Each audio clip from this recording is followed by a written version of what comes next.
सुवर्णगड नावाच्या एका राज्यात राजा सूर्यसिंह राज्य करत होते. त्यांच्या राज्यात सगळं काही सोन्याचं होतं. राजवाड्याचे कळस सोन्याचे, सिंहासनाला सोन्याचा पत्रा आणि असं म्हणतात की राजाच्या रथाचे चाक सुद्धा सोन्याचे होते. राजा सूर्यसिंहांना आपल्या या सोन्याच्या नगरीचा खूप अभिमान होता. पण राजाचा एक विचित्र स्वभाव होता. त्यांना रडणं अजिबात आवडत नसे. राज्यात कोणीही रडलेलं त्यांना चालत नसे. माझ्या राज्यात दुःख नाही, त्यामुळे अश्रूंना जागा नाही, अशी त्यांची आज्ञा होती. जर कोणी रडताना दिसलं तर सैनिक त्याला दरबारात हजर करायचे. एके दिवशी राजा बागेत फिरत असताना त्यांना एका लहान मुलाच्या रडण्याचा आवाज आला. तो मुलगा एका झाडाखाली बसून रडत होता.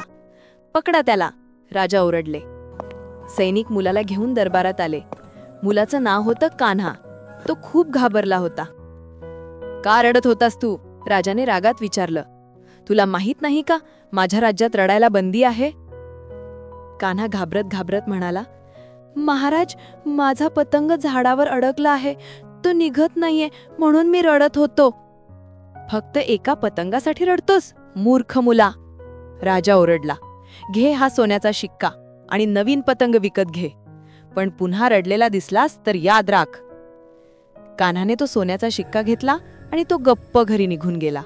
वाह, किती सोपं आहे, राजा मनात म्हणाला.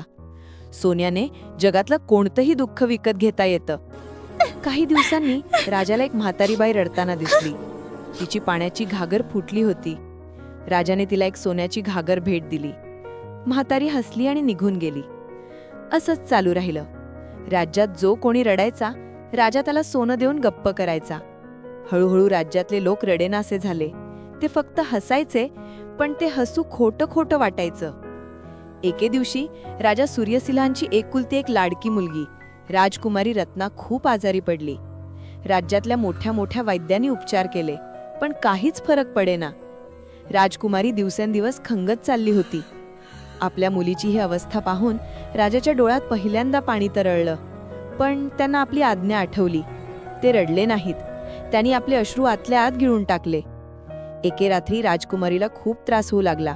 ती वेदनेने विवळत होती. बाबा, मला खूप दुखत आहे, ती म्हणाली. आपल्या मुलीचे ते शब्द ऐकून राजा सूर्यसिंहांचा बाण फुटला. ते राजकुमारीच्या जवळ बसले आणि ढसाढसा रडू लागले. त्यांच्या डोळ्यातून खळाखळा अश्रू वाहू लागले.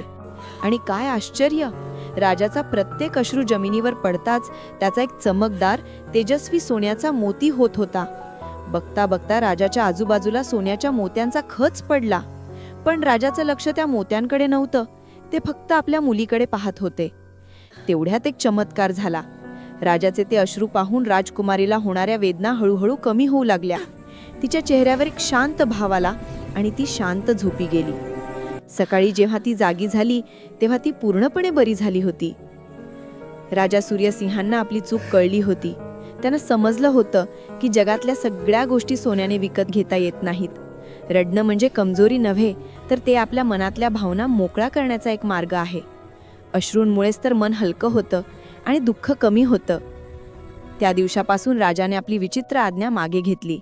ते स्वतः लोकांच्या दुःखात सहभागी होऊ लागले. जर कोणी रडत असेल तर ते त्याला सोनं नाही तर आपला खांदा देऊ लागले. त्याची समजूत काढू लागले.